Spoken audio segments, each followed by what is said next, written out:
It's a Tuesday, people, right here on the early line. It's time to rise and grind, and we got you for the next 2 hours, all the hottest topics. You know we have you covered here, whether it's going to be a look ahead there to the Final Four this weekend, into the championship game, Major League Baseball, NFL news and notes, the NBA coming down the stretch, and let's see who's going to make the playoffs and who's not going to make the playoffs here. It's myself, it's Donnie Rightside. It's him, it's Joe Ranieri. We know what we have to do this morning. We got to get you energized. We'll do that here and bring you all the topics you need, even if it includes my Philadelphia Phillies, Joe, who stink. But that's another discussion for another time here. How are we feeling this morning? Your Phillies, not just your Phillies. You can include your 76ers in that conversation as well. But that's a topic for a different part of the show here, Donnie. But I am ready to go here. Give me some more baseball. Loved what we got last night in some of these games.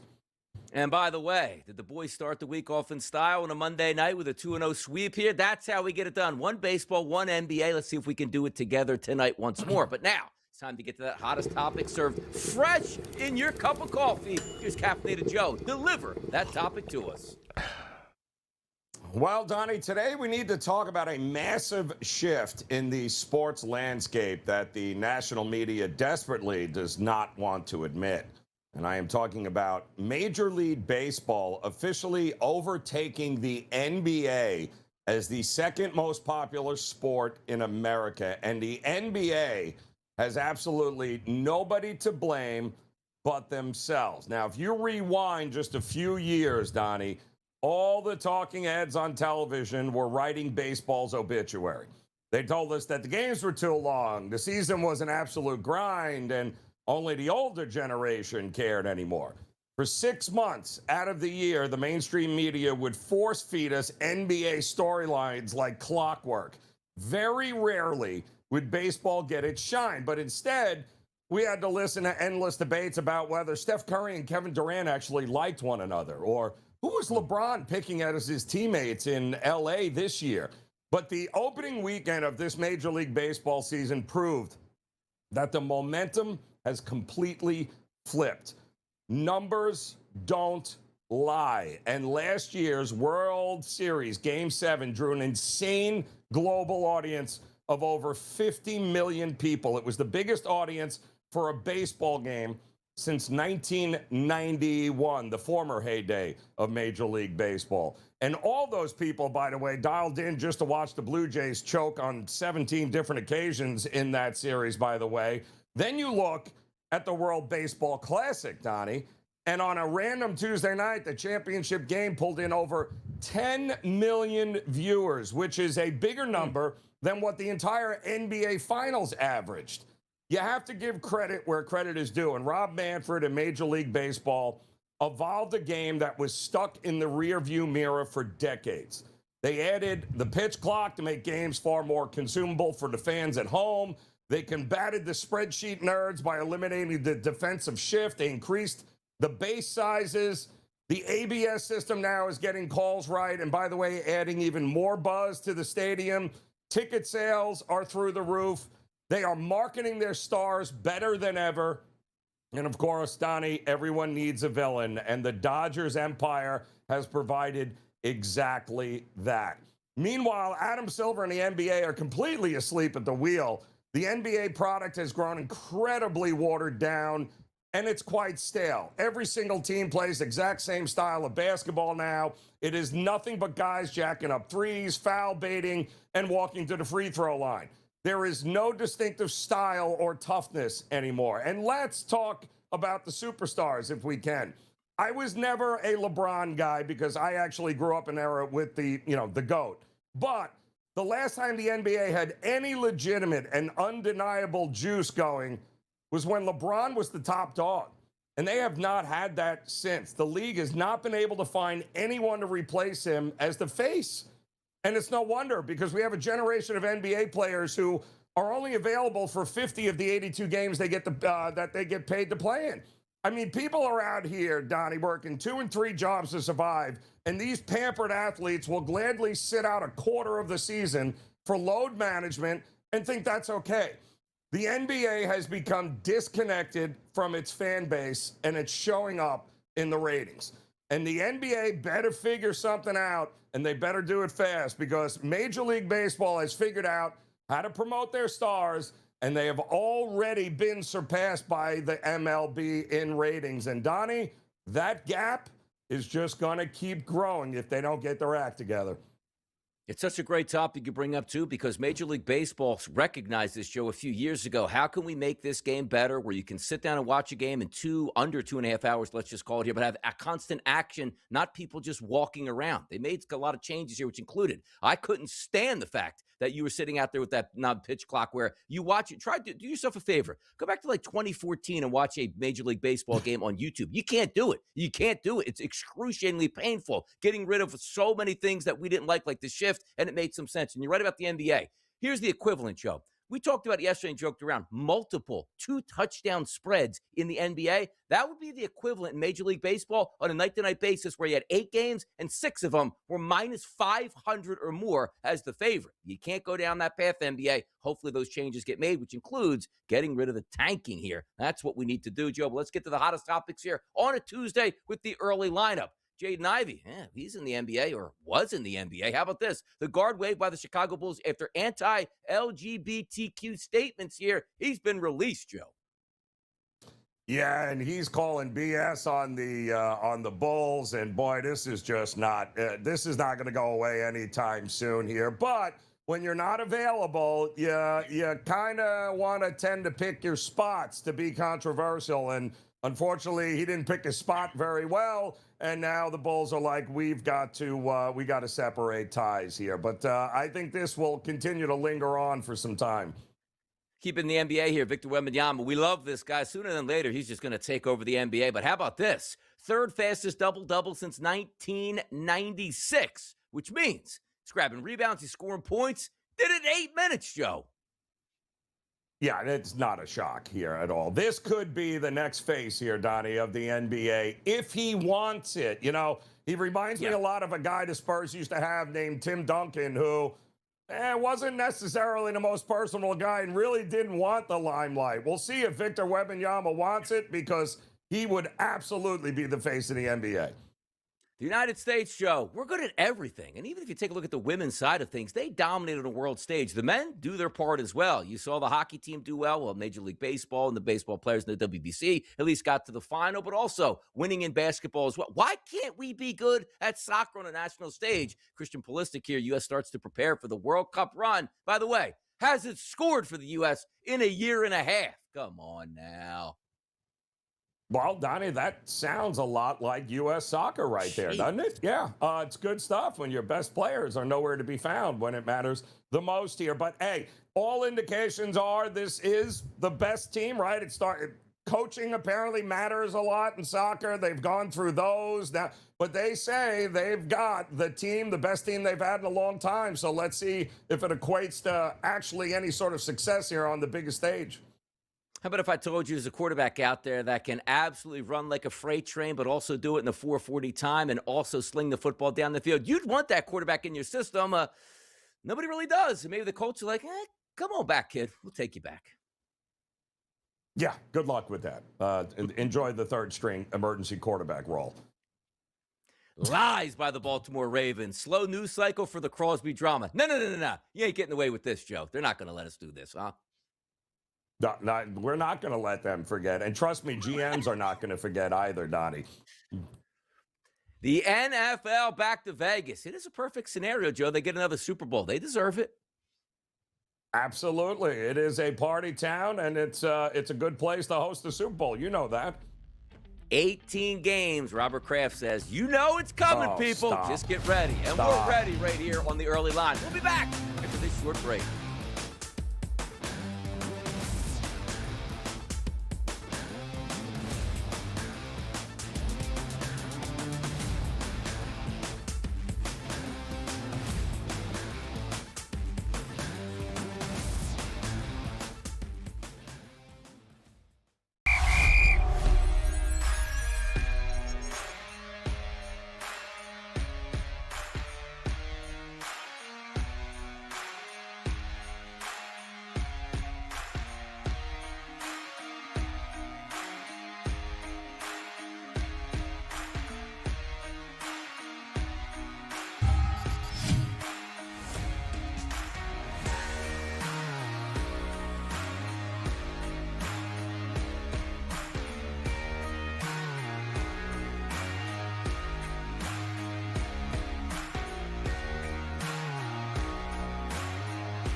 Today's top spread lines here on a Tuesday right here on the early line. It's Donnie right side, and it's Joe Ranier. We talked about, stop tanking in the NBA. Now, we're going to get to the Suns Magic game, but did you know there's a game out here tonight where the Charlotte Hornets are on the road, Joe, as a favorite at some outlets of 17.5 points? Yeah, that's out there in these streets. But as we get to some of the hottest topics here, Suns and the Magic, Joe. It's a hometown team here for the Magic, or home team, a home game, I should say. -3 overnight. Now we're seeing the outlets here showing up at -2, and a total of 225.5. Suns on the road to take on the Orlando Magic, Joe. 7 p.m. start. What's your spread line here?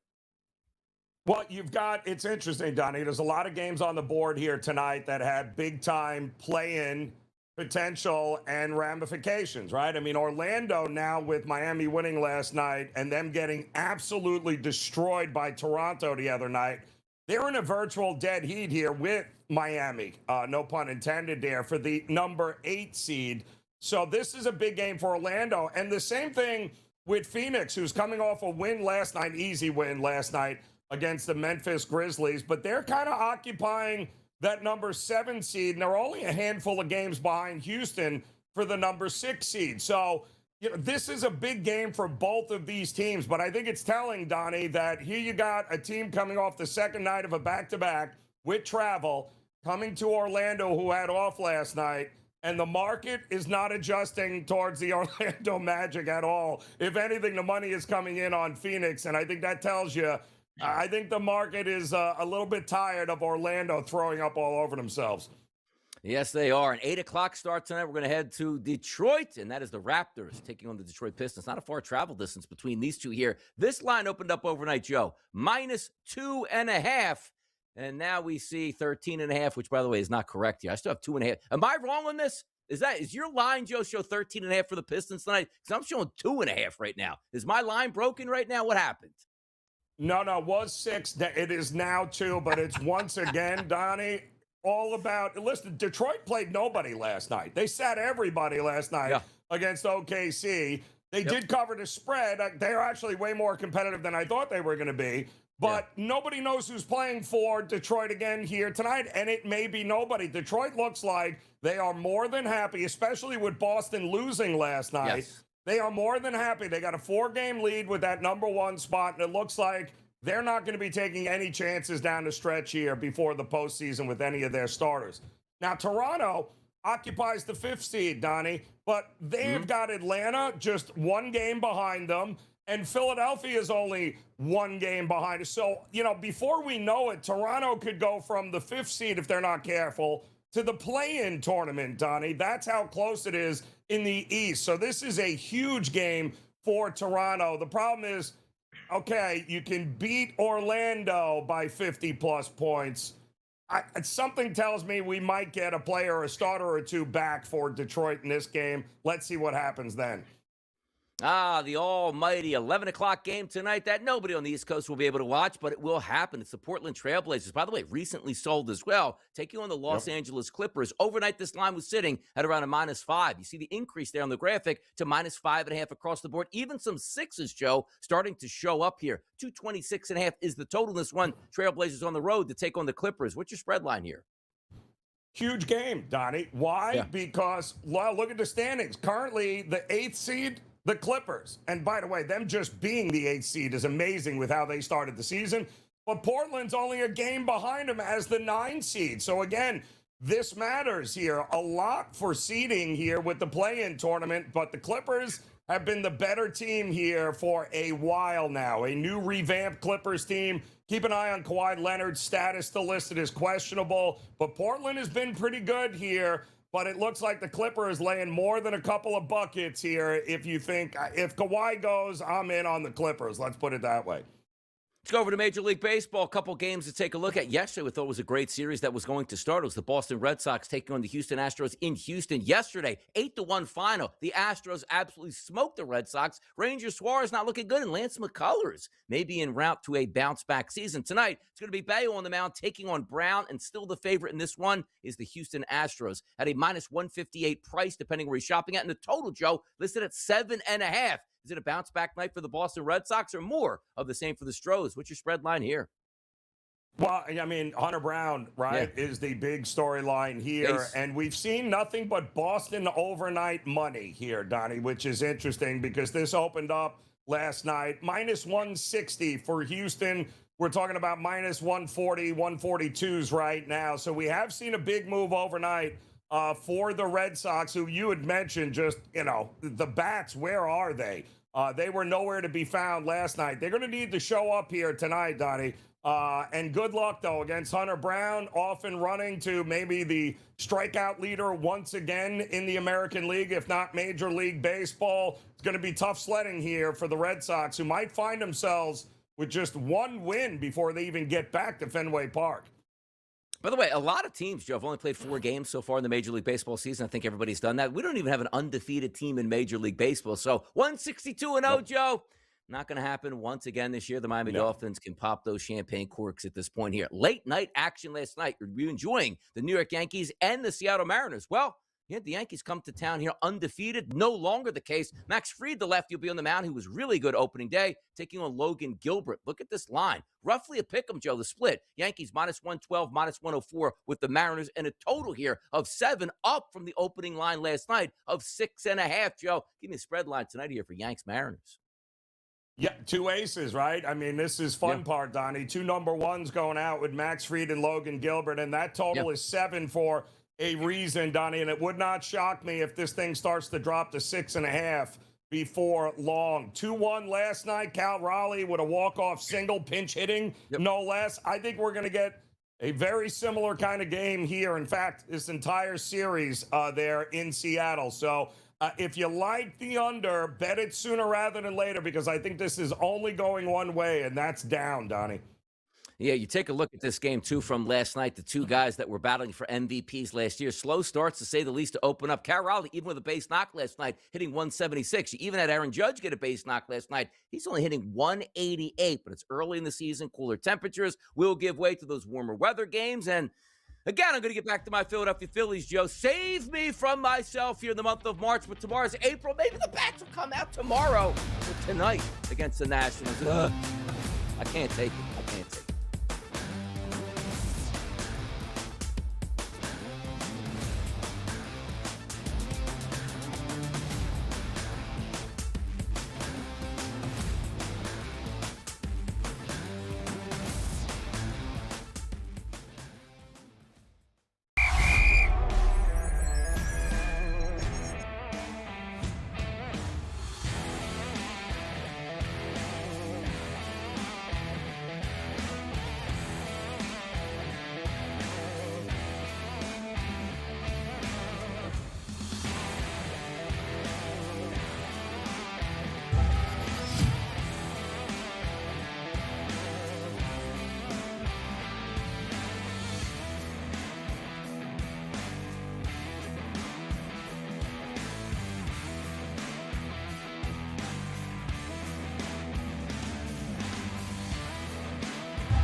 No better place to be on a Tuesday morning than right here on the Sports Grid Network, listening to the boys here on the early line. It's Donnie Rightside, and it's Joe Ranieri here. And also, sometimes we get into the, let's just say, the dollar figures that some of these sports teams can earn. And a lot of times, Joe, that's driven by the stadium that you can produce, whether it's across state lines, wherever you want to get the best deal. NFL teams and Major League Baseball teams will do that. Well, how about Kansas City right now? They're losing the Chiefs. Could Kansas City also lose the Royals, Joe? Let's see this video. Well, you talked about the Chiefs going across the state line. How close were you to that Overland Park move? How close were we to it? You know, we looked really seriously on the other side of the state line, and we're still in some conversations on the Kansas side. Oh, really? So there still have been conversations with folks in Kansas? Yes. Okay. And are there still conversations up north, or is it more just Kansas? There are conversations up north. Okay, they've done a great job. I think, the Merrimans have done a great job with land assemblage up there. I would tell you that they've got a well-organized effort, and we're certainly talking to Kansas City, Missouri as well. So there's really 3 still entities that you're having conversations with right now. Joe, moving over state lines here to make some more money. And again, I always like to bring up this topic because I think it's funny where the fans go, if they move across that bridge or river, I'll never support that team again. Yes, you will. You'll be there with your season tickets. Enjoy. I just think it's hilarious because most people with Pat Mahomes jerseys they're scratching their head going, wait, what do you mean they don't? Where are they? They're leaving aren't they from? Yeah, no. Most people don't know they play in Missouri, Donnie. They think they already play in Kansas. So the idea that they're moving to Kansas, what are you talking about? Yeah, no. Wrong side of the border there. Overland Park would be Kansas, and it's a beautiful area, but they've also been talking about that for a while, Donnie. And unlike Chicago, like moving from Chicago to Indiana with the Bears, this is a little bit different. It feels like the fans are traveling over state lines one way or another to see the Chiefs. I don't know that it has as big an impact as it does with, let's say, the Bears moving to Indiana. Yeah, you remember when the Giants moved out of Yankee Stadium and came to New Jersey? Did any Giants? I will never support the Giants ever again at this point. Yes, you will. Yes, you will. And of course you will. Or how about Shea Stadium, which used to have the Jets? I'm never going to a Jets game. Yes, you're going to go over to New Jersey. You're going to watch the Jets play and, probably not win very many games here, Joe. But we talk about dollars, and that equates to ratings. Understand this. Baseball is up to a degree, but, Joe, the new rating system kicked in September the 1st, 2025, which wasn't able to rate last year's opening day. So we get a little bit of a bump, but it is the most watched MLB opening day afternoon game on record and primetime game on record since 2017. How about that? Donnie, I've been told you, right, this morning? This is no joke. I mean, Major League Baseball has done a unbelievable turnaround here for a sport that has been so stuck in the rearview mirror for decades, Donnie, with all the baseball purists. The changes that they have made and the marketing they have done of their stars, kudos to them. And it's no wonder why it's become the second most favorite in watching anyway. The NFL, we all know, is king. Nobody's taking that down. But having Major League Baseball occupy the number 2 spot, pretty darn impressive.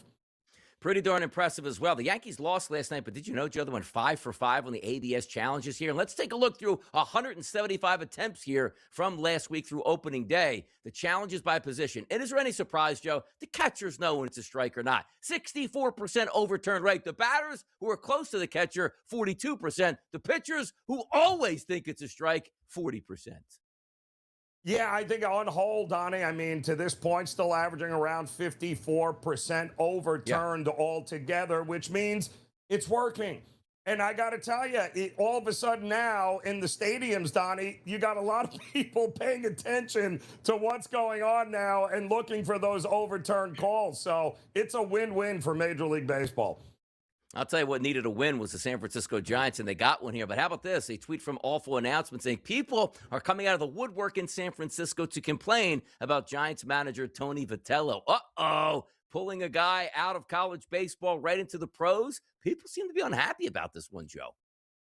Well, maybe nobody is more unhappy than the guys in the locker room when he gave some sort of big fire and brimstone speech to start, as if those grown men are like, Treating them like they're college baseball players is not going to get it done, my friend. He's learning that lesson quickly.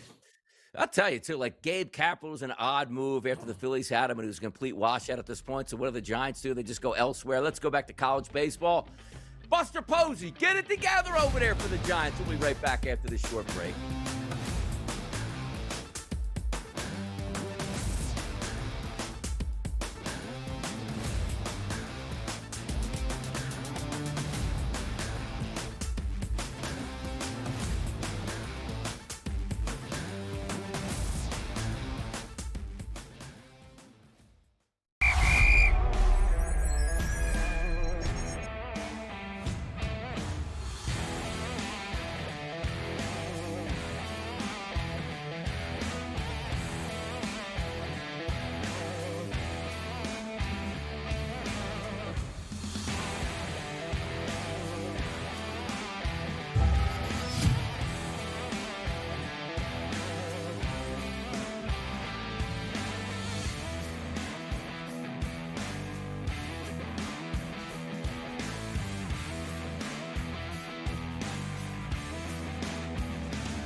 Some NBA news and notes this morning here, and some of the big news that came out yesterday was the Chicago Bulls waiving guard Jaden Ivey after his recent anti-LGBTQ comments amid several rants on religion and other topics, sources tell ESPN. That was a tweet from Shams Charania yesterday here. Ivey out of the league, and the one thing that they're going to tell you about this, Joe, is right or wrong, you can't mess with the dollars, and they're always going to look at that first, Joe. So they're going to weigh the scale, right? Okay, domestic violence here, speeding ticket here, going against a certain section that might be paying ticket members here. They're always going to side with the paying ticket members here. You want to keep that boat like rising up here, Joe. Jaden Ivey's out here. Can't make those comments.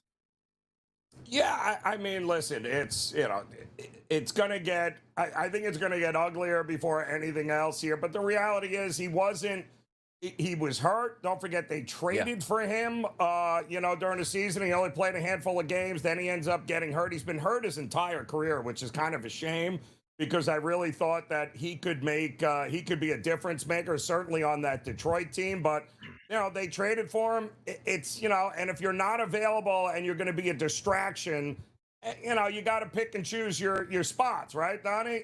Nobody's saying you can't have your opinion, but at the same time, you can't be a distraction and not adding anything to the team.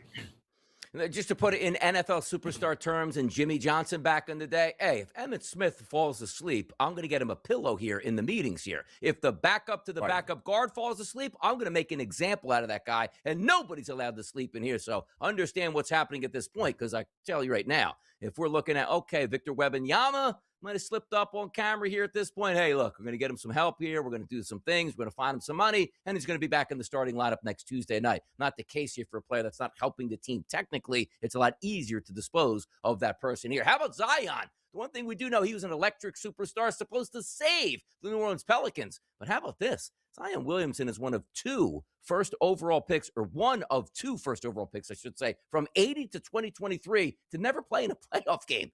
He's in his 7th year. Everybody makes the playoffs in the NBA. Wow. Good. Yeah, he was, don't forget, he was supposed to be the heir apparent to being the face of the NBA for LeBron, but, another guy couldn't stay healthy, had all sorts of foot problems. And it's a shame, Donnie, because that entire team, New Orleans, was hurt this year. They do have some players, and we've kind of seen that down the stretch here, but he's played in more games than I think he has in his entire career this season. So maybe it's a step in the right direction. Maybe he'll get to the postseason sooner rather than later. Buying teams in the NBA, buying teams in professional sports, you better come up with some scratch here. From Yahoo Sports yesterday, the NBA Board of Governors approves the sale of the Portland Trail Blazers to investor group led by Tom Dundon, who will serve as the team's governor. And also the transaction is expected to close next week. A lot of money to buy that team. The only question now is, I bought this team.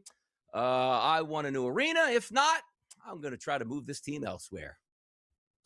Yeah, and where have we heard this before? Oh, yeah, it's the playbook, Donnie. We get it all the time. Nobody needs to be surprised about any of this. It's about the almighty dollar, and the owners who have all the billions don't want to have to pay for anything. It's kind of funny like that, isn't it? It certainly is kind of funny like that. Stepping over to the NBA, talking about the coaches here. How about Joe Mazzulla? Talking about maybe being a coach of the year here. How about that? You're a lot of people's pick this year for Coach of the Year. I was wondering what winning that award would mean to you, and if there's anything in particular that you've taken pride in accomplishing from a coaching perspective this year. However, there's a way to make sure that the staff and the players, get the appreciation. Don't need it. I think it's a stupid award. They shouldn't have it. And it's more about the players, and it's more about the work that the staff puts in. And it's just that simple. I really don't ever want to be asked or talked about it again. It's just that dumb. So the players play. It's about them. The staff works their ass off. I'm grateful for that. He always has some interesting comments, and you like to hear him talk. And this also coming off fresh off a double-digit loss to the Hawks. Where your boy Donnie Rightside told you nobody wanted them, but I wanted them, and they won outright in that game fairly easily. But also understand this, Joe. He's not the favorite, actually, to win Coach of the Year. It's J.B. Bickerstaff of the Pistons at a minus 310 price. Also more in that post-game press conference with the Hawks 112-102 winners. Let's check it out. And I remember when we were in Boston last, we talked about you guys controlling what you can control. How do you feel like you guys were able to execute that tonight? I think we just put together a good 48 minutes. I think that led us to continue to build, get stops, and continue to do what we've been doing. So I think we did a great job of just playing our game, playing the way we want to play, and resulted in the win. Yeah, I give credit to Atlanta. But yeah, that was probably one of my worst games of the season, in my opinion. How much of it was then? I missed a lot of easy shots, but it was a very physical game. Playoff-like atmosphere, and I didn't think we adjusted quick enough. They came to play, the reps let a lot of stuff go. We didn't adjust to the physicality. A good game to learn from. How about that? A little post-game press conference there, getting some coaches, getting some players. But more importantly, Joe, we got the win last night with Atlanta at home by double digits over those C's. Right, so Jaylen Brown drops 29, 10, and 9, and he's complaining like, I didn't play well enough. Like we didn't listen, you're going to see this team likely in the postseason. You just beat them 4 days ago, Donnie, in your own building, and you only beat them by 7, 109-102. So this kind of felt like it was going to be a pretty even situation here. Listen, Atlanta, Quinn Snyder has taken a lot of abuse over the last couple of years here, Donnie, but he's got the right. It's amazing. You get rid of Trae Young, and all of a sudden you got guys that actually want to play defense, and you start winning some games, and now all of a sudden Atlanta is exactly where they should be in the postseason with an opportunity to make some noise. We always talk about ratings, Joe, and ratings are what drives your product and allows you to spend more money on your salary cap, and everybody makes more money. We already saw the NBA is like, hey, we got to cut $1 million off the salary cap because we're not getting the ratings that we like. So the NBA has introduced this year 11 o'clock Eastern basketball games that nobody on the East Coast will be able to watch at this point, and that comes in with the Portland Trailblazers and the Los Angeles Clippers, a 5.5-point spread for the Clippers here, going up against those Blazers. But, Joe, the NBA only cares about one thing, not making money, apparently now. Is that correct? I think that's about correct here, which is why Major League Baseball has done such an amazing job and has now overtaken them pretty much in ratings across the board. Yeah. But this is nonetheless, Donnie, this is a big game here for both of these teams who are potentially going to play each other in the play-in game. So, there's only a game separating just about everybody there in the Western Conference on the play-in side. So, give the Clippers credit. 5-game winning streak that they're riding into this game at home. This has got big implications here for both these teams tonight. Only nobody outside of the Western time zone is going to be able to watch it. Yeah, we can watch an 8 p.m. Eastern game, which is what the New York Knicks are going to be playing against those Houston Rockets down in Texas. This line opened up as a -1 point favorite here for the Knicks, and most outlets, Joe, still showing a slight favorite here for the New York Knicks, and a low total, 217.5 now at most places as well. Knicks Rockets in H-Town tonight. Yeah, listen, the Knicks lost to OKC, but the Knicks can never beat OKC, so we know this. Houston finally, covered a game there and handled business against New Orleans the other night. Now they find themselves at, a pick-em price here, Donnie, which I think is interesting. I mean, Houston, for the most part, kind of locked into their spot. Not a lot here on the line down the stretch, but I think this is a good litmus test for both these teams heading into the postseason. Can the Knicks actually beat a top contender from the West? We're going to find out.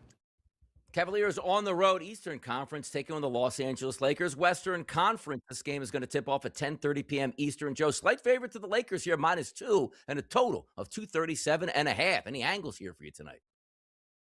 Second of a back-to-back, right, is what we got. Something tells me we might be expecting points tonight in this game. That's the NBA, people. More hot topics on the way, and even in hour number 2, an appearance by Kevin Walsh of Game Time Decisions. We got it going on. Come on back with us.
College basketball gearing up in H-Town this weekend for the Final Four as they cruise into the national championship game now under a week away, and we close the book on an NCAA season. Well, a lot of teams' books have already been closed in the NCAA college basketball season, and now looking, Joe, for new head coaches and finding them. Will Wade back in familiar territory at LSU. Let's take a look at this. I think some of the things have been mischaracterized on how I left, but I'm not going to get into I don't want to get it. I learned long ago, I'm not going to get into a back and forth on all of that. The people who need to know. And look, everybody has to, when there's a situation like this, everybody has to cover has to cover. Let's put it that way. And so I'm not, I'm at peace with how I left. I'm at peace with what we did.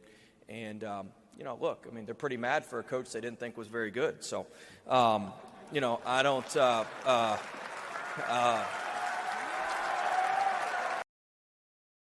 The cardinal sin in college sports here, Joe, was you cannot pay your players here. That's rule on the Ten Commandments. That's commandment number 1 there. Will Wade was on a wiretap from the FBI, specifically speaking about getting his players the bag. And he's back at LSU. And you might say, Joe, right, like, oh, well, honey, you can pay your players now. It's no big deal. My question is, if he was willing to do that with a death penalty on the line for your institution, what would he do next, Joe? Oh, and boy, did he deny, the Nile's not just a river in Africa there, Donnie, because he denied it, left until they actually played the tape, and it was like, oh, that's what you're talking. Yeah, no. But, listen, it's amazing what a difference a few years makes, right? I mean, in his defense, he wasn't doing anything that Patino and everybody else was doing. He just got caught with his hand in the cookie jar there and had to pay the price. But new regime, and you got a governor, convincing different coaches to show up and, coach for LSU. So I don't think he's worried about wiretaps anymore at this point. Don't think he is. And NC State was like, we'll find a coach that buys in. Maybe they did here because NC State's hiring Tennessee assistant Justin Gainey here as his next head basketball coach here, Joe. Yeah, it was the Vols assistant under Rick Barnes, but he was also a former player at NC State. So, listen, that's a good hire for NC State. Somebody familiar, a guy that understands the school. That's a good hire. We'll see if it equates to any wins, but it was a good hire by NC State. By the way, how about this hire here? And this looks like a Photoshop of, I'm just going to put my dad on a breaking news ESPN logo and say he got hired as a head coach for somebody. St. Bonaventure is finalizing a deal to make Damon University, which I don't even have pronunciation. I assume that's correct. I've never heard of that. Coach Mike McDonald, not the singer, not the actual coach in Seattle, as their next head coach here. 61-3, by the way, over the past 2 seasons and 500 games as a head coach that he has won. Never heard of the guy. Maybe it works out. Pete Thamel just had to check to see if they actually had the check mark there for a while. So he's not taking it to the streets, is that what I'm understanding here? I'm just saying, throwing that out there. Man. Well done. Yeah. Well, I'm telling you, you'd have to believe that it was anything else than a good move for them here. Listen, you either can coach or you can't coach, right? Obviously, it looks like he's got a track record of being able to coach. I keep forgetting St. Bonaventure has a basketball team anymore. I mean, there's so many things we can go down this list with Michael McDonald and have some fun with. But how about this, too? Let's get to Jerry McNamara. He's at Syracuse. Let's get back to winning, baby. But make no mistake, you know why I'm here. Ooh.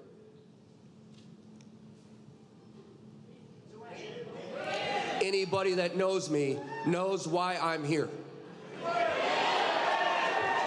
I'm here to win.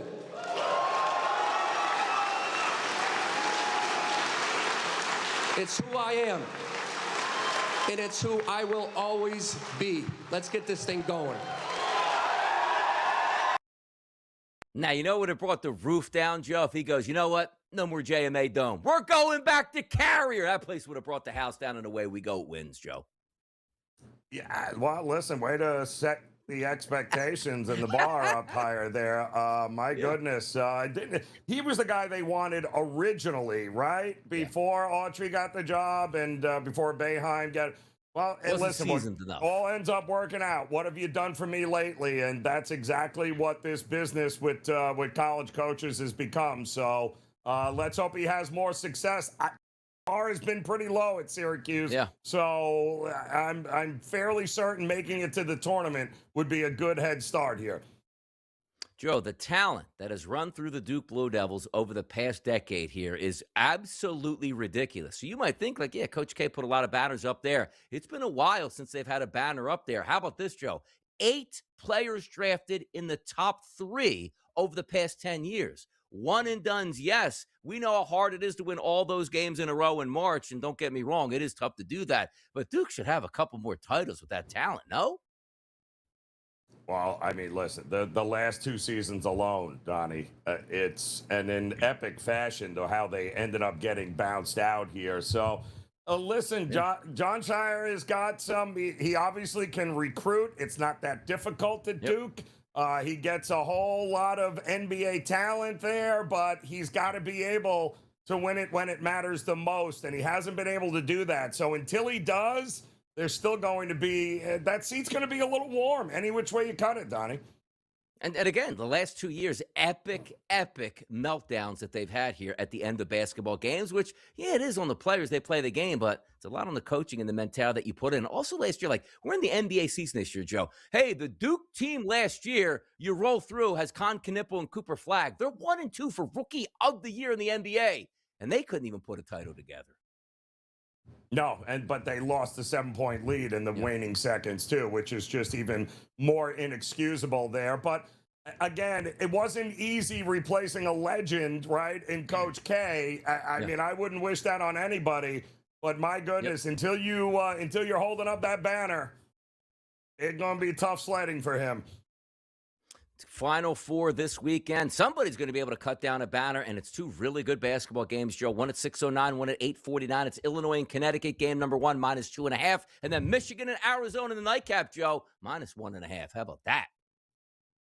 It's amazing how very similar all those teams are, Donnie, isn't it? Very similar. Topics roll along. Ratings will be sky high. Same thing here on the SportsGrid Network for the early line. Come on back.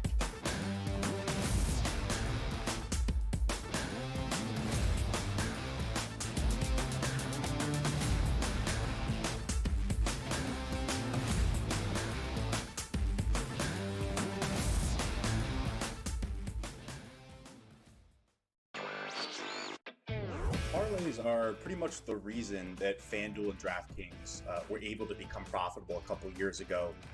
Think about a straight bet that someone places on a sports book, usually about 5% hold rate for a sports book. A parlay, it's about 20%. So there's a reason that all the promos you get, all the advertisements, all centered around parlays. Newswire, only on SportsGrid. So why is this? The bigger question, Kevin, that we should be asking is, why is this happening now? This could have happened last week. Could have happened the week before. It is goodwill season, Kevin. It is goodwill season. We want to make sure the fans are buying those tickets. We are committed to opening day. I like that. We are committed to spending them. I mean, look, it is what it is. Like, this is what you do to fire up the fan base. Game time decisions, only on SportsGrid. What does the deal look like? That's where it changes. It all changes at that point in time because you've got them where you want them early or at some point, even late. And you're making a decision based on opportunity, based on staffing, based on program. And then all of a sudden can you just call my agent to get this deal done? And when you think you have a deal done, you don't have the deal done anymore. Outspoken with Dan Cilio, only on SportsGrid. First listed here at 44%. Scottie Scheffler, Rory McIlroy, and Bryson DeChambeau combined tie at 32%. And Yannick Sinner down there at 30%. So where do we do? How about that? Who will win more, Joe? Combined effort. Combined effort. Yeah. Combined effort. I don't know. I like it. Scheffler going to have to get it going here. Prediction Markets Edge, only on SportsGrid.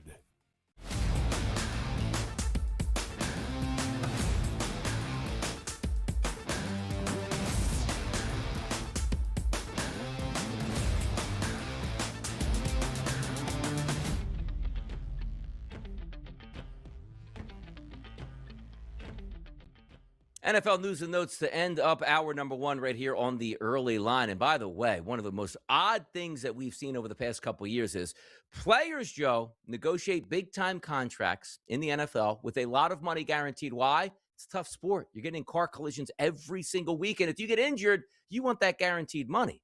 Brandon Ayuk got that guaranteed money. Brandon Ayuk then got injured here, but Brandon Ayuk stopped showing up to the facility and had all his guarantees voided out. And he agreed to it here. And now the Niners, like, we still hold his rights. We'll hold on to him for as long as we want. And if we don't get anything for him, that's so be it at this point. Interesting story coming out of San Francisco, but who knows when Ayuk's going to move on, but just one of the more odd scenarios that you ever heard of. It really is. And it sounds like they're still hoping that they can work out a trade because of those rights, Donnie, with somebody. It's not that they're hoping a change of heart happens. It's that they, well, listen, we're not letting you go for nothing is what it sounds like. So they're hoping they're going to be able to work out some sort of trade with a team and get what they can get for them.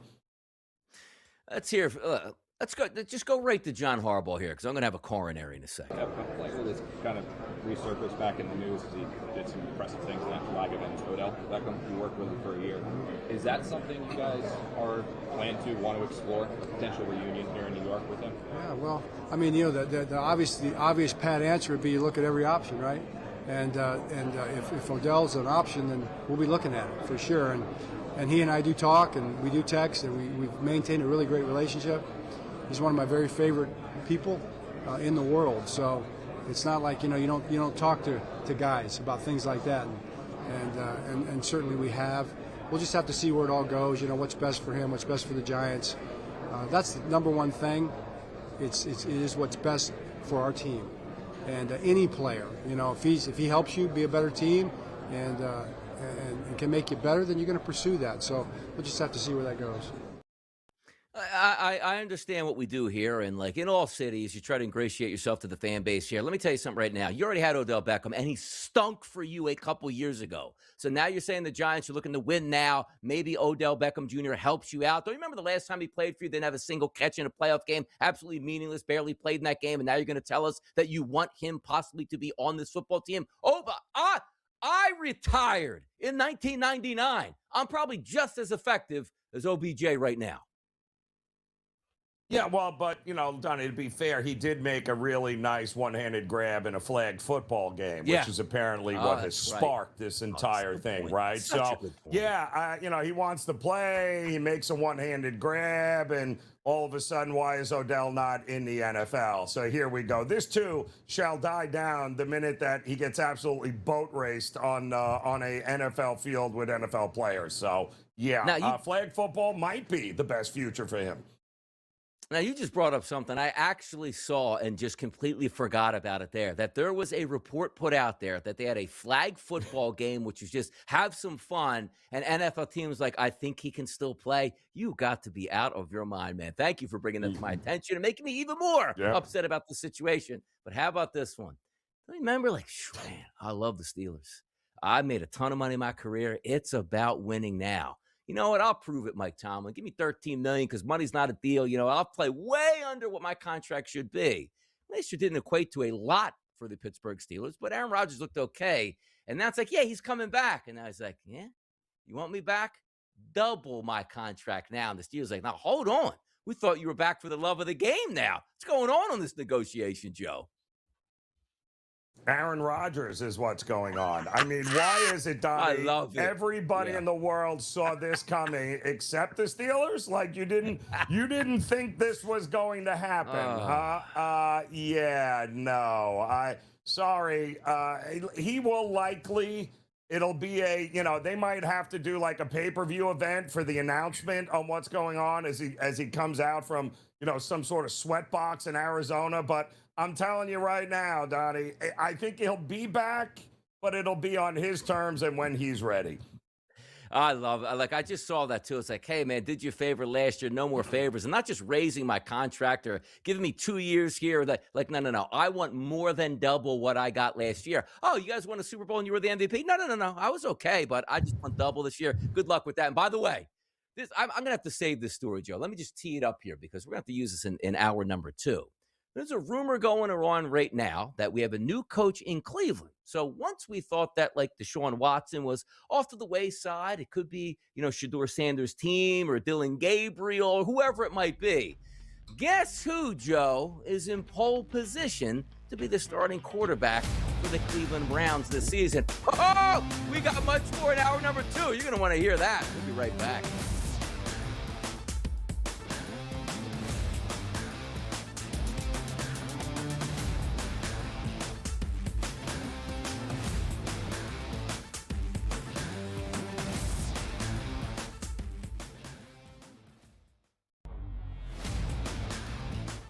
Propose a bill to end sports investing. All this means is, you didn't pay your tax to us as Congress. Pay that tax. We won't vote on this bill. Yeah, we saw the same kind of thing, Donnie, with the advent of fantasy football. Remember when that first started and we saw ads everywhere and all of a sudden Congress had to get, that's because they wanted their fair share. The Early Line, only on SportsGrid. Myles Garrett's getting traded, and I think the Eagles make the most sense for the trade. The Browns need a wide receiver. They do. They need as many picks as possible. The Eagles are built to win right now. So where do they pick 20 what? Do you have that? I believe it's 23. All right, so let's assume it's 23. You give up the 23rd overall pick. The Craig Carton Show, only on SportsGrid. Get 50 home runs? He only stole 13 bases? Boy, he only pitched to a 4.15 ERA. Yeah, he's not the MVP. Like, who can steal it from him? If Ohtani plays the whole season, who can steal it from him, Tom? It has to be something so dramatic that it will bring pause to the voters to say, hey, Ohtani's great. He was a good pitcher this year. He was a really good hitter. But what this player doing, we have to take note of. Pro Baseball Today, only on SportsGrid. I think there's an opportunity down the board. I think Pete Alonso likely has some new life. And what about your boy Schwarber here? We know, come on, up at the top, he's going to have enough at bats and enough pitches to do it. Sounds like he's got 40 to 50 home runs. I don't even think working really hard this year. Prediction Markets Edge, only on SportsGrid.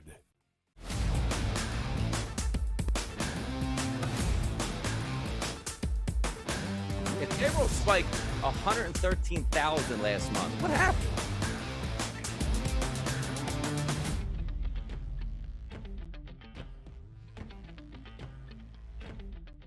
Hour number 2 underway on a Tuesday right here on the SportsGrid Network, the Early Line. It's DRS. It's Joe Ranier. We're just having some fun. The hot topics never stop. More of them coming up in this hour, which includes Kevin Walsh coming up here shortly. We'll go over some NBA action and also maybe his thoughts on the Final Four and those New York Yankees now with a loss on the season yesterday after starting 3-0. Maybe they could win them all. But, Joe, I'm ready for hour number 2 and the topics. As we said, they don't stop. They don't.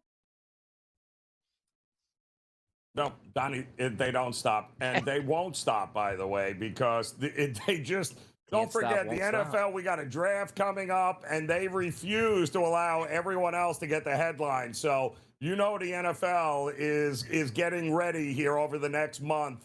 It's going to be a whole lot of fun here watching all of this unfold leading into the draft.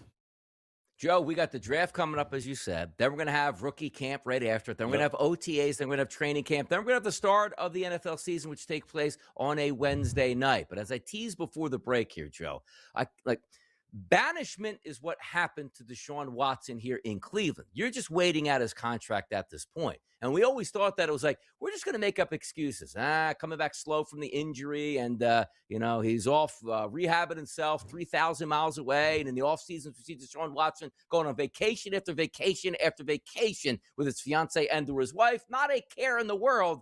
But now we're seeing NFL insider Mike Garofalo says and he thinks Deshaun Watson has the pole position to be the week 1 starter for the Browns. Do the Browns not learn from their mistakes? Do they just like pain, Joe? Is that what we see?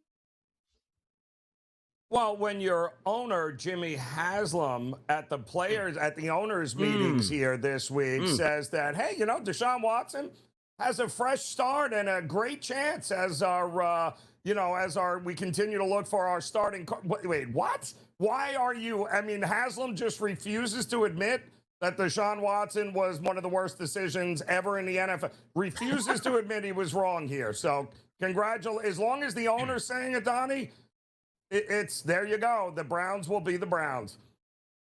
He had dozens of assault charges before the Browns moved heaven and earth to get him, including the stupidest contract in the history of professional sports. And I always remember the press conference with the Haslam family. And Jimmy Haslam, with like a straight face, was like, yeah, ask my wife and my family if it was okay if he comes. They gave the blessing, so I did it the same. I said, my goodness, this is incredible. Imagine if they just kept Baker Mayfield and Baker Mayfield was healthy and they'd have to spend all that money. Maybe they'd have a couple playoff wins or a couple playoff runs, but instead, you got Deshaun Watson that could be your starting quarterback once again here for the Browns. It doesn't make any sense here. Flip it over to the NBA and also the early lineup here, the hot topics that you need to know, which include a player being cut in the NBA, not for being a bad player, but what he said on camera while not helping out his team. Guard waived by the Chicago after anti-LGBTQ statements here, Joe. Yeah, and here's the problem when you have players sometimes that have all this time on their hands, Donnie, who are not participating, and they're hurt and they're on the side. Yeah, that's sometimes they just they don't know when to log off the app, and that's what happened here with Jaden Ivey, unfortunately. Herman Edwards always said, don't press send. Just don't press send. You'll save yourself a lot of headaches at this point, but players are always going to press send here. I'll tell you, sending it right now. Third fastest to a double-double, Victor Wembanyama. By the way, let's hear from Wemby on his conditioning here. What's he up to? How does your body feel? How does your conditioning feel at this point of the year? There's ups and downs in the season, but right now, it's feeling great right now. We've had like those 2 days of rest between, I think, Memphis and Milwaukee. Yeah. That allowed for good nights of sleep. And we had the early game in Milwaukee too, and now we're going to be at home for good amounts of games. So it's a combination of things, but it feels like timing is perfect right now. Like my shape is increasing right now. Is superstar pro basketball player not the best job on the planet, Joe? It just sounds like the greatest job in the world.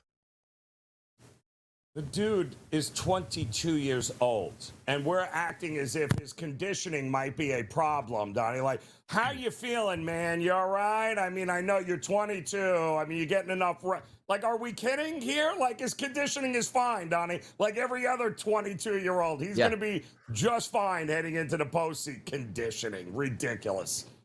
By the way, and again, I want to take another shot at the Philadelphia Phillies. Justin Crawford's their young little phenom that they have out here. He's 22 years old, Joe. He had a day off yesterday because the Phillies played a couple games to start the season, even had a day off in between already. Shout out to the people that are 22 who can't seemingly play every single night, but as I digress. Christian Pulisic, he's young as well. He needs to start scoring, Joe.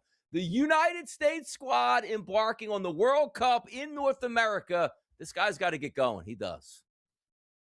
Yes, he does. The team needs. I mean, they'll have an opportunity if this is, and all rumors are, right, all the hype around Team USA, this is the best team that they've had. So, they're going to get to prove it on the world stage. So let's see how they do here, Donnie. I have my doubts. I have my doubts also that Anthony Richardson can come back to the Colts and still be an effective quarterback when he was never really an effective quarterback. Joe, this guy ran down the field 20 or 30 yards and tapped his helmet to come out of football games here, Joe. This is a soap opera that we need more of, apparently, in Indianapolis. Wait, is he coming back as a tight end? Or is he? Oh, no, he's coming back as a quarterback. Oh, yeah. That sounds a lot like the Colts refusing to admit they made a mistake in that draft. But okay, I mean, why not? Bring him back. At least he knows the locker room. Sure. Joe, Anthony Richardson, Cam Newton, and Justin Fields could play an extra 5 to 7 years. Just go, okay, you don't want me as the everyday quarterback here. I can be that H-back. I can be that Taysom Hill. I can make a lot of money, but for some reason, teams don't want to put him in that situation, or the player doesn't want to be in that situation here. Let's talk about those Baltimore Ravens as well. They're trying to say, yeah, the only reason why Max Crosby getting denied by us was a big story because it was a slow news day. No. You traded for the best available defensive end on the market here to help you make a run to the Super Bowl, only to say, hold on, we got another deal with another superstar edge rusher. that we don't have to pay 2 first-round draft picks for. That's why you got caught. Not a slow news day. Yeah, you love that, Donnie, right? Like, Yeah, like you traded for like a backup guard that just fell through, and oops. Like, come on, you got to be kidding. And listen, you may want to make it like it was no big deal, but I promise you, every other GM and owner in the league will remember this moving forward. Vegas getting another Super Bowl, and deservedly so. It's a great town here. The perfect, tons of hotel rooms. You got gambling, the stadium close to the strip here. It makes perfect sense. And in 2029, it's coming back to Allegiant. Yeah, I don't know how they do this or rotate this or by what means they decide what cities get it and don't. But something tells me that there's some sort of deal being cut somewhere, and I don't know. Does the Raiders and the family own that? Yeah, they do. So feels like there's a lot of money involved in deciding where that Super Bowl is going to be played. There is. If you're the Davis family at this point right now, you need the Super Bowl because you're never going to get that playoff gate or even get to a Super Bowl. So you might as well host one and get paid in the process while doing that here. Robert Kraft says he's in favor of an 18th game. Now, I understand this too. I don't mind the 18th game, sort of evens it out. Maybe an extra bye week makes some sense, but don't put it in there because every team needs an international game, Joe. How about we go back to 16 games and no international games? How about that for a deal? Listen, you add more games, you're adding more mediocre football, and your risk, it's too much, Donnie. I mean, guys, you want them Thursday night, Wednesday night, Monday night, Sunday night. Let's make it an 18. No, absolutely not. I think it's a terrible idea.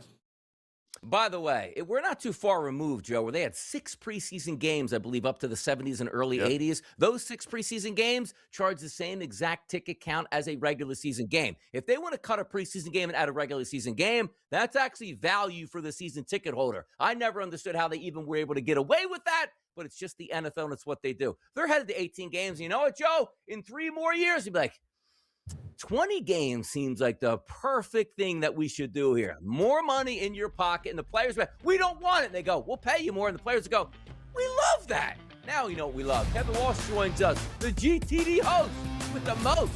Coming up next.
It's a Tuesday. It's a SportsGrid Network. It's the last day of March. Tomorrow, April showers bring May flowers. And also a lot of jokes out here and no joking around right now. Sonny writes out his show Rainier. It's Kevin Walsh. He woke up early. He's ready to talk a little Major League Baseball today and how good Aaron Judge looks out there. I mean, MVP. He don't look like an MVP, Kevin. Come on now.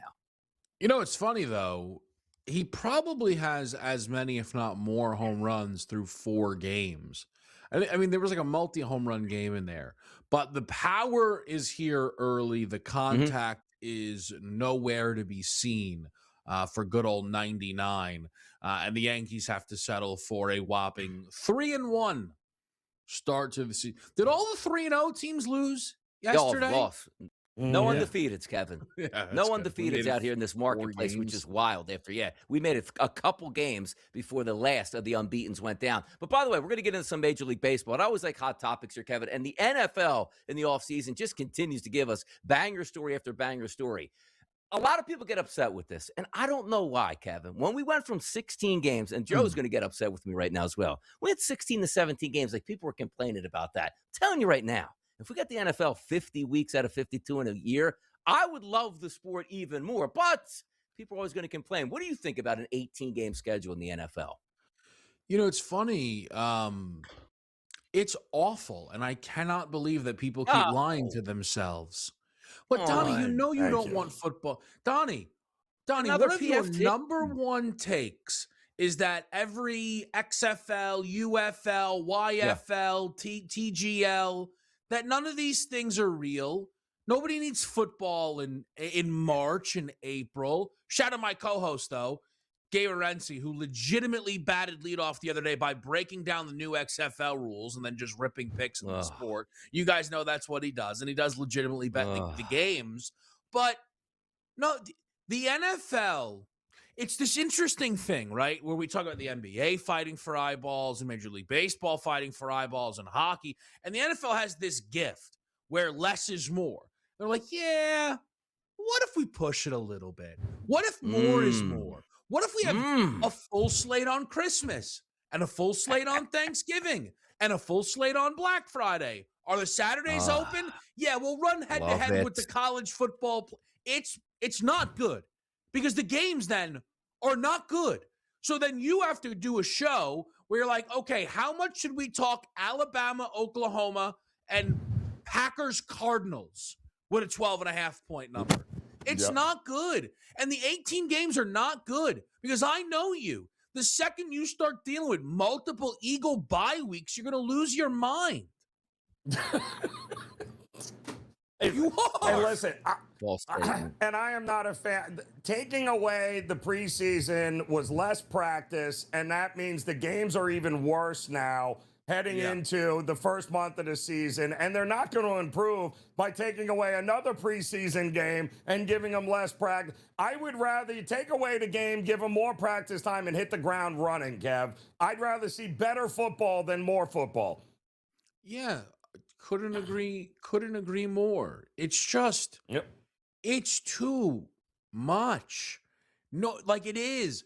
I think their most jump the shark moment was when they tried to bully the college football playoff on those Saturdays, where it was everyone was excited for and I understand the start of the college football playoff was not great football, but everyone's like, what? Why are there 3 NFL games on right now? And they don't stop. What, the Wednesday opening day? Like I'm supposed to be, but we needed Wednesday opening day because of Australia and the high school. What? What are we doing here? Oh, it's bad. It's so bad. I agree. Nah, come on. You, Lisi, on a Wednesday night, then a Thursday night, then coming on a Sunday right there. Just booking hours for Lisi would be fantastic. But by the way, I do give a shout out to Robert Kraft saying we're going to take away a preseason game as if those players even play in the preseason game, as we'll take that away for wear and tear. That part of it is also ridiculous because there are now teams who are starting to believe there's value in the preseason games once again because they're watching their teams play so awful in September. But if you're one of those teams who doesn't play it, like if Sean McVay is like, you know what, guys, give them the preseason game. I don't even think Sean McVay coaches the preseason games in LA at this point.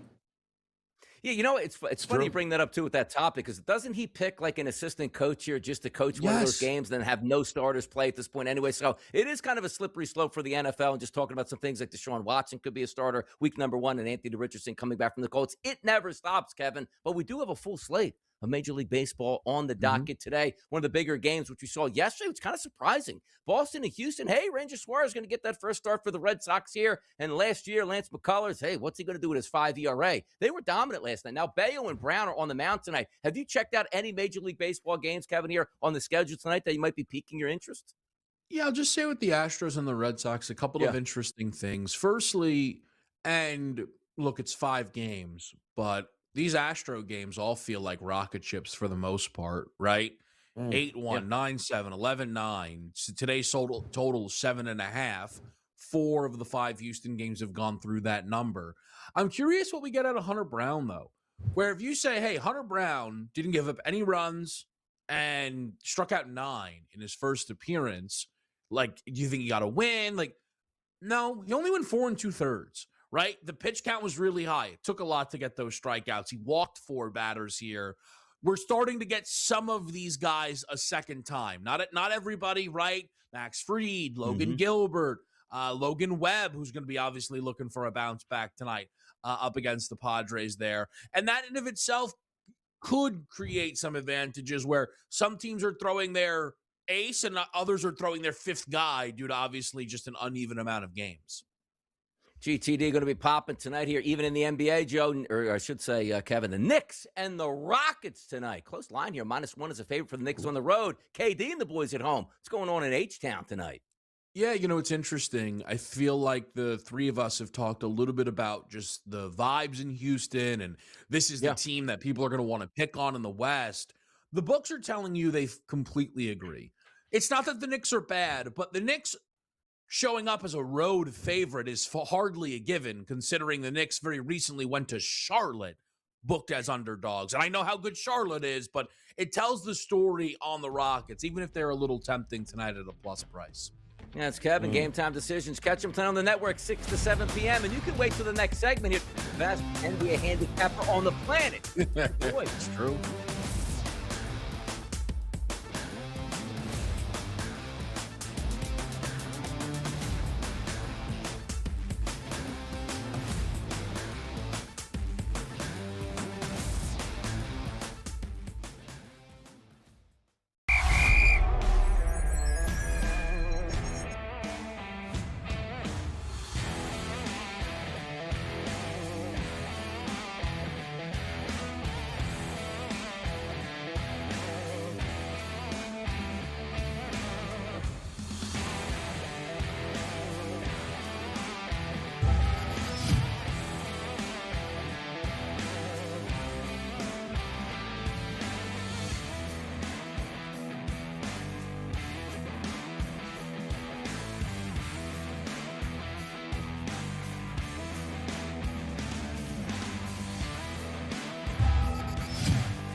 You want some best bets? We got them in this segment. You want to take a look at a Fade the Public poll? Yeah, we got it in this segment as well, Joe. But sometimes, again, my head feels like it needs to explode because people with money like to waste money. I always like to say it's probably just a Ponzi scheme or a tax write-off at this point. Whatever it is, the USFL, the XFL, the World Football League, nobody wants to watch terrible football outside of football season. Matter of fact, Joe, we don't like terrible football in football season. That's why you don't have Division III games and Division II games widely available on your TV because we don't want to watch that. We want to watch the best of the best.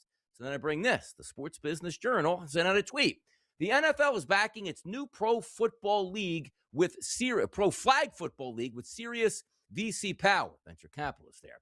Teaming with TMRW Sports and investors like Silver Lake, Bessemer, Sixth Street, and more, NFL owners have committed more than $32 million with stars like Tom Brady, Peyton Manning, and Serena Williams involved. Nobody wants to see this at all, but yet millionaires will invest millions only to lose millions and say, we'll try it again. Because you know what? This will fail. And in 3 or 4 years, they'll start another flag football league that will fail. Is it just, Joe, a tax write-off? Or are these people just that stupid with their money? You would think, I guess there's got to be an angle to it. I don't understand it. Listen, when flag football was actually in, it wasn't worth watching. And now it's like, with so much else going on, like flag football is going to be must-watch television. Like, what am I missing here, Donnie? I don't care if Tom Brady's playing or Odell Beckham is making one-handed grabs. I'd rather watch, you know what? I'd rather watch a softball game. That's what I'd rather watch. Like, I don't get it. Yeah. Correct. Nobody cares about it here, but I just wanted to bring that up just to get me angry one more time in hour number 2 here, Joe. But let's reach out to the people and see what they're digging on today. It's our Fade the Public poll.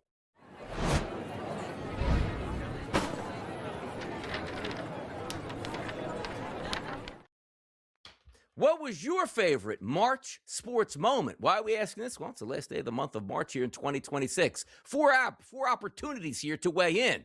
The NBA's MVP race. Good luck with that. That probably should have got a 0. March to the Masters.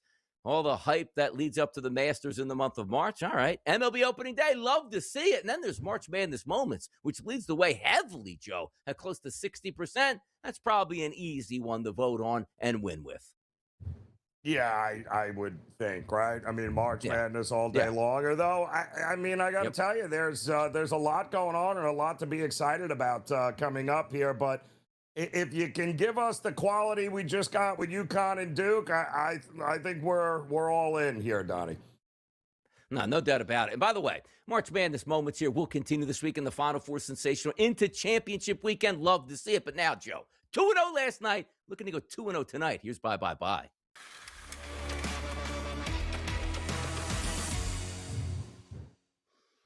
Best bets, Joe. Where are we going tonight? A lot of opportunities here. You hit with the Kansas City Royals yesterday. Who might it be today?